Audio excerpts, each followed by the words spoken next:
Let me begin by addressing issue number one, which the naysayers seem to rehearse like a well-trained choir, which, in their words, is disappointing pricing for the Cybertruck. They are quoting the starting price for the Cybertruck that Tesla announced in 2019, some 4 years ago. You know what I'm talking about, the 40,000 USD. But let's be pragmatic. What else do they expect? Don't they realize that since then, inflation has eroded the purchasing power of the dollar? And don't they realize that we have had wave after wave of the pandemic in the past few years, and that the pandemic itself has had serious repercussions when it comes to supply chain issues in the electric vehicle industry? And even without those issues, can people understand that we are in the early stages of the production of the Cybertruck? And therefore, there is a good chance that as production is ramping up, we are going to see the price of the Cybertruck coming down. Can people realize that? Then there is another angle to this. This could actually be a strategic move by Tesla, because if they would sell the truck at say 40K or 50K, with the huge demand for Cybertruck, the first few buyers would take the truck and flip it on the secondary market and make a killing. And in so doing, it would become very disastrous to the Tesla brand. So this could be a strategic move. If you're enjoying this video, press that little subscribe button and give this video a thumbs up. Helps me a lot. Thank you very much. Let me deal with issue number two. They're claiming that it is ugly and it is polarizing. My question is, should we even be discussing this today?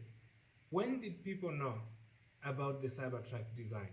Do you have to wait for the delivery event to start whining about the design of the Cybertruck? We have known about this design since 2019. And again, even if it is polarizing, so what? Why is it that the naysayers want to define for everyone else how a truck should look like? Do they possess the monopoly of wisdom to define how a truck should look like? It should look like this because it has always looked like this? Come on. In any case, as they say, beauty is in the eyes of the beholder.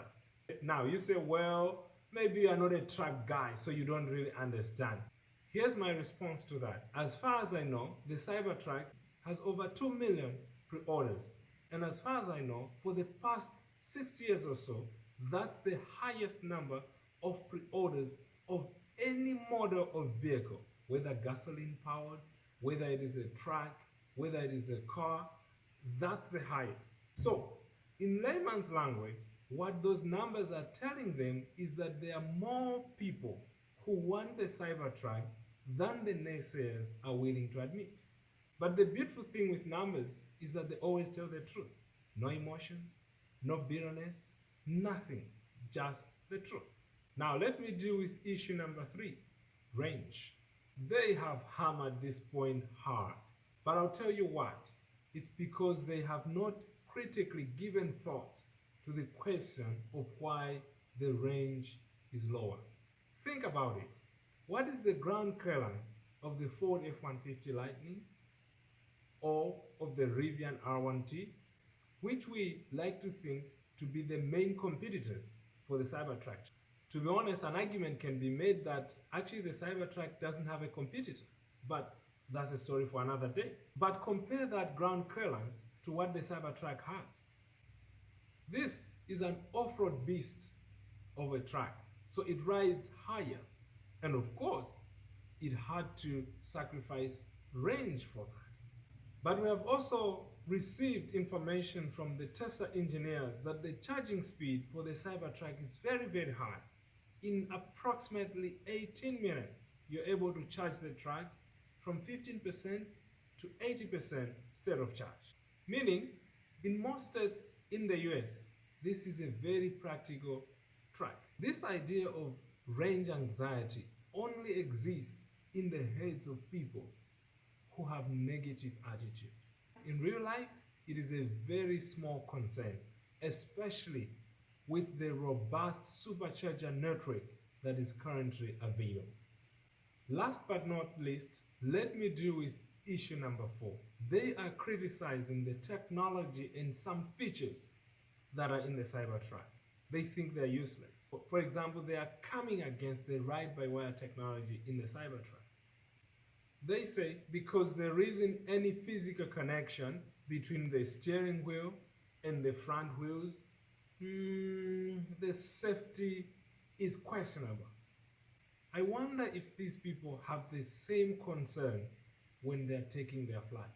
Elon Musk was very clear during the presentation that actually pretty much all the airplanes today use this technology. My question is the failure rate due to this technology such a concern in the aviation industry? Why then should it be exaggerated when this technology is transferred in the Cybertruck? Like one YouTuber said, the fear might be understandable, but certainly it is illogical. They're also criticizing the fact that the Cybertruck has a bulletproof body. My question is, what's wrong with that? We know that the safety situation in some parts of the US is very concerning. A bulletproof Cybertruck might save someone's life down the line. Even if it is only one person in the entire history of the Cybertruck production, it will still be a success because that one life is precious. Let me know if you have different responses to the naysayers who have attacked the Cybertruck. Let's have some fun in the comment section below.